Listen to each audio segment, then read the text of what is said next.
Welcome everybody for another one of my videos. This is the third or fourth video in a row. Uh, Thanks for coming to watch me. This is a video. This is a history video this time. More ancient history. Well, ancient. It was 150 years ago. But this is the Austro-Prussian War that I don't know that much about. I know it was a war over to exert influence over the remaining states. Oh, by the way, hi, welcome to Minko's bedroom. I hope you have a good time. I'm sorry I didn't do the introduction, but so where was I? This was a war to basically influence the remaining states, German states, uh, after the fallout of the Holy Roman Empire that broke apart in 1806. And I've heard a lot about this war, but I don't know that much about it. I know Prussia won. That I know. I know that because of the war, uh, I'm pretty sure that the outcome of the war was the creation of the Northern German Confederation, and subsequently, the German Empire. But as I said, I don't have that much information on the war in terms of concrete information, and so let's learn this together. So I hope you enjoy this video, and let's watch this.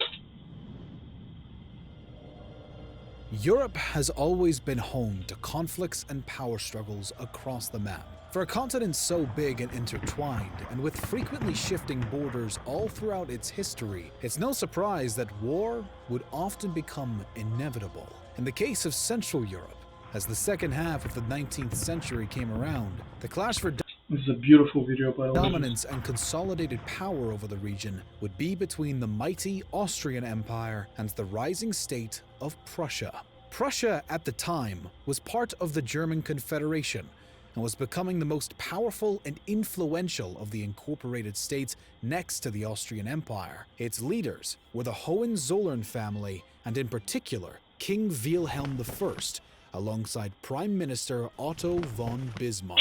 On the other end, What a over the duo. border in Austria, Emperor Franz Joseph I of the Habsburgs dynasty held the throne, although these rulers were developing a little bit of a rivalry between themselves, with both sides hoping to claim control over Central Europe. And of the German-speaking nations, they did have a brief moment of cooperation during the Second Schleswig War. Prussia and Austria decided to invade the Danish-controlled land of Schleswig-Holstein together, Yeah, and were I know successful in that. co-occupying the territory after the end of the war. A new crisis erupted in 1866, though, after Prussia took umbrage at political decisions made by the Austrian governor of Holstein.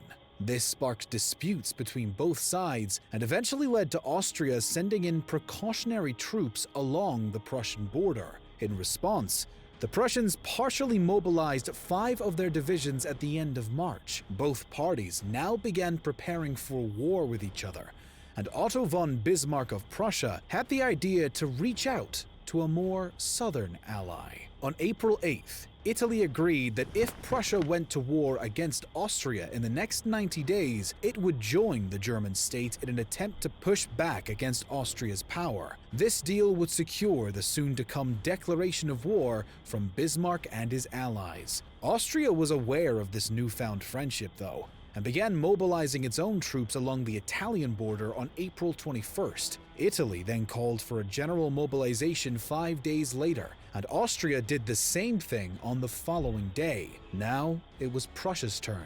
Although its general mobilization occurred in a step-by-step process between the 3rd and the 12th of May, as all 3 sides were becoming more and more ready for battle, multiple German states began to form alliances with Austria. In hopes of counteracting this, Prussia invaded Hanover, Hesse, and Saxony on June 15th, before they could put any real support behind Austria. 5 days Okay. later, just as they had promised, Italy declared war on Austria and came to Prussia's aid.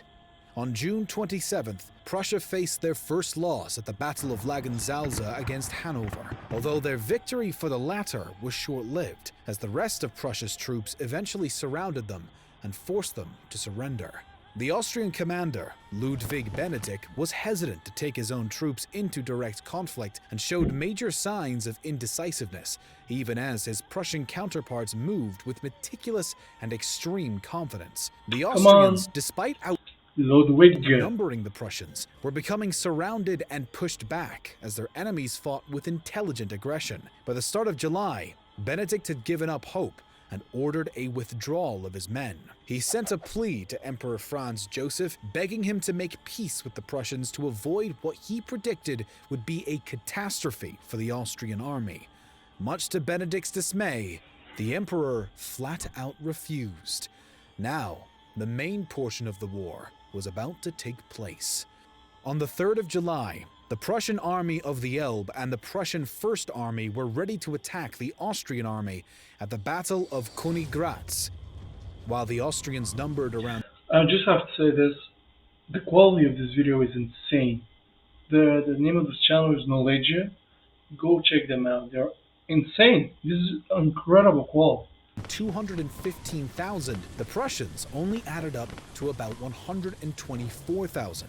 Still an insane army. It was the Prussians who proved most offensive. As mist cleared from the air and the night's rainfall came to an end, the Austrian army opened fire on the Prussian right flank, which was under the command of Herwart von Bittenfeld. For what seemed to be the first time, the Prussians were now hesitant. Bittenfeld was unsure of whether a full attack would be wise at this point, eventually ordered Brigadier General von Schuler to fall back into a defensive position with 7 battalions of the advance guard. Meanwhile, General Edward Frederick Charles von Franzicki led the Prussian 7th Division into the sweep forest and eventually ran into 2 Austrian corps. Somehow, the 7th Division proved successful in clearing the forest, and King Wilhelm ordered the First Army to join General Franzicki as he led his men into Sadova, which was shortly captured. Still, as the Prussian 8th and 4th Divisions tried to cross the Bistrica River and join their fellow troops, they were stopped in their tracks by heavy Austrian artillery fire.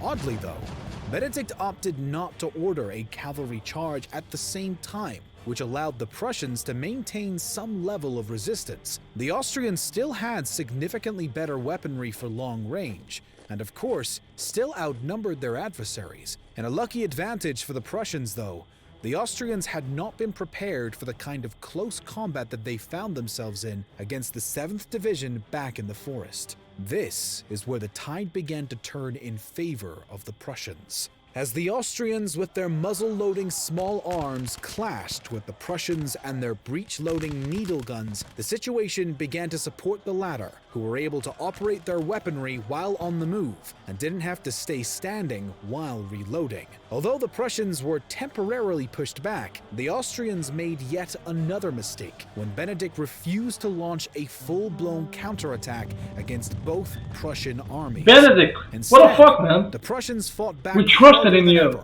and managed to wipe out Austria's battalion under Colonel Karl von Pock as the Prussian Second Army entered the battle, led by none other than the Crown Prince himself. The Austrian 2nd and 4th Corps continued to fight as best as they could, but the Prussians were more unified than ever before, and the Austrian defense was crumbling. As the final fragments of the prince's nearly 100,000 strong Second Army arrived and clashed with the Austrians, the latter began to realize their fate. They were taking mass casualties, and eventually Benedict himself decided to inform the emperor of the catastrophe that was occurring, just as he had warned earlier. The battle was over, and the Prussians had come out on top. As the Austrians retreated, some of the Prussian forces chased them towards Vienna and clashed with them along the way. These smaller skirmishes continued until July 22nd, ending only when an armistice was finally reached. The Peace of Prague was then signed on August 23rd and officially ended the Austro-Prussian War. Luckily for the Austrians, this treaty was actually very fair to the empire. Otto von Bismarck was a strategic man and had decided that the best option for Prussia... I need to one day either watch a video only on Bismarck or read a book about him. The number of times I've heard people praise him in the videos is insane. You know, in books. I mean, I'm reading right now, pretty much finishing this book, which is The Guns of August. It's a book about the first month uh, of the First World War, but they still talk about Bismarck, how you know he carefully was able to create alliances, strategic alliances with Russia, because it made sense. He created an alliance with Russia and which other country? And then Wilhelm. Was it Russia and the UK? I may be mistaken here. But then Wilhelm II blew it all up, of course. I may be talking shit too much about him, but the number of things I heard about the guy doesn't bode well, that's for sure. Anyways, we're getting out of track. What I was about to say here is how short the war felt. Because the war was over. I mean, it's a major war because it we'll see quite soon. It will enable the creation of the Northern German Confederation. And if I'm not mistaken, this war took place in 1866-67. Uh, I don't know if he said it in the video. I might be completely mistaken here. But if that was the case, in 4 years, Prussia would go, or the Northern German Confederation will go to war again against against France and will form Germany. So in the span of 5 years, you go from having just Prussia, which is an amalgamation of different. Well, it's not an amalgamation of different kingdoms, but it's an amalgamation of different territories that are so sporadic. You go from this territory to having the whole German Empire, which is a huge leap in power and prestige in the span of 5 years. Would be to maintain a strong Austrian empire and essentially create an ally for themselves against the rest of Europe, whom Bismarck did not trust. Initially, King Wilhelm starkly disagreed with his prime minister and refused to do away with any harsh terms against Austria. It wasn't until Bismarck threatened not only to resign, but even to jump out of the fourth-story Nikolsburg castle What the window. fuck? The guy's a legend. The guy is a legend. Imagine your boss comes to you and you're like, listen, man, you have to do this. You have to sign this document. This is the smart thing to do. But the guy's like, you know what? No, we're not doing this. You know what? If you don't sign this, I'm resigning. And you know what? I'm going to jump out the window. The guy is a legend. Just for this, who threatens someone with jumping, like resigning? Alright, maybe you don't agree with your leader. You're like, okay, my leader is making a huge mistake. I cannot abide by this. I have to do something. I'm going to resign. No. The guy says, you know what? I'm going to resign. And I'm jumping out the window. What? Favor to their adversary. No new territory was taken from Austria itself at the request of Bismarck, but the Austrians were forced to give up Schleswig-Holstein, Hanover, and some parts of Hesse and Bavaria to the Prussians. Nonetheless, the end of the war and the signing of this treaty confirmed Prussia's newfound authority throughout the region and confederation, and soon, the German states would become united under Emperor Wilhelm I without Austria. Before that, though, the Treaty of Vienna had been signed on October 3rd, 1866, after the span of 5 years. the Third War of Italian Independence, which had occurred throughout the Let's read this. The main campaign of the war occurred in Bohemia, where Prussia fought its brilliant battles. Also, the Austrians had more success in the war against Italy. Austria defeated Italy on land.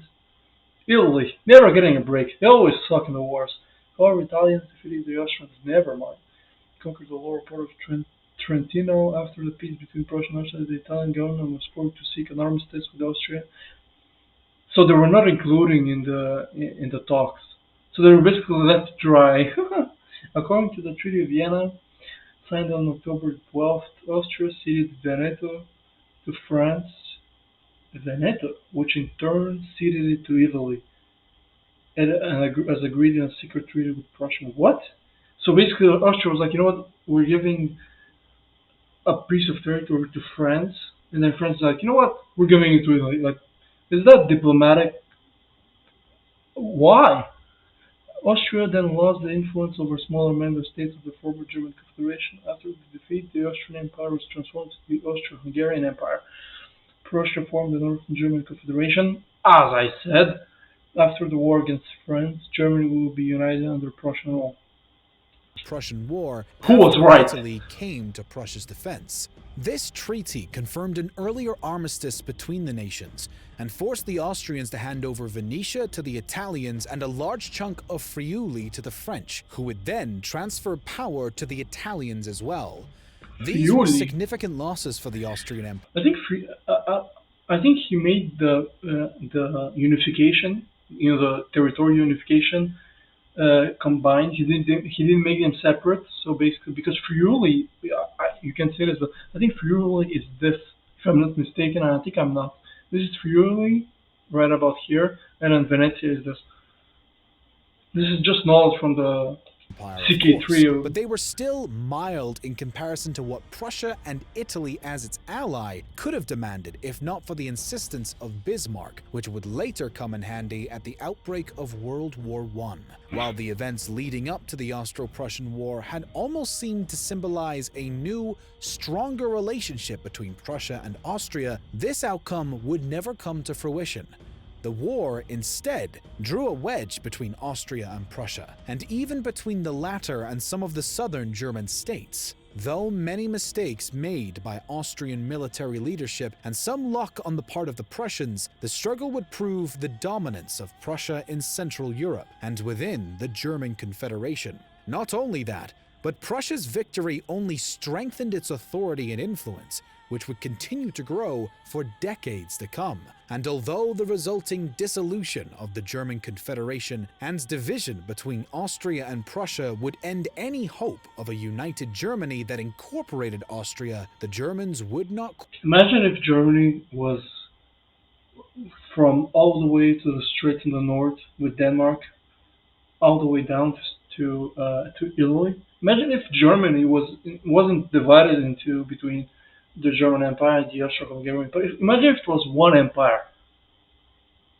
I mean, that'd be insane. Imagine how afraid the powers in Europe were of Germany's rise to power in the 20th century. Imagine how much bigger the reaction would be if Germany was twice its size. Quit trying for many years to come.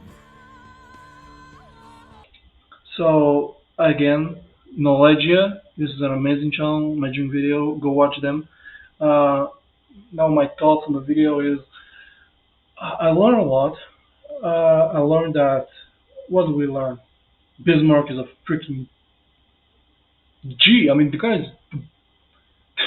what can I say? Okay, the guy is a legend. Legend. So Bismarck is awesome. We learned that. What else did we learn? Well, the whole video was very interesting because it sort of, what really blew me away actually was many things. One, the war was so short. I expected something, not that I expected something insane, but the war, how long did it last? Like 5 weeks, if that. And then what's even more impressive is that the war ended in 1866. 67, 66-ish, and then 4 years later, 3 years later, Prussia goes, the Northern German Confederation goes to war against France, beat them, and then they take also Slovenia, and then they create the German Empire from that. So in the span of 5 years, you go from being just Prussia to being the German Empire, which is very impressive, with Bismarck, again, which is unfortunate because a lot of people remember Bismarck.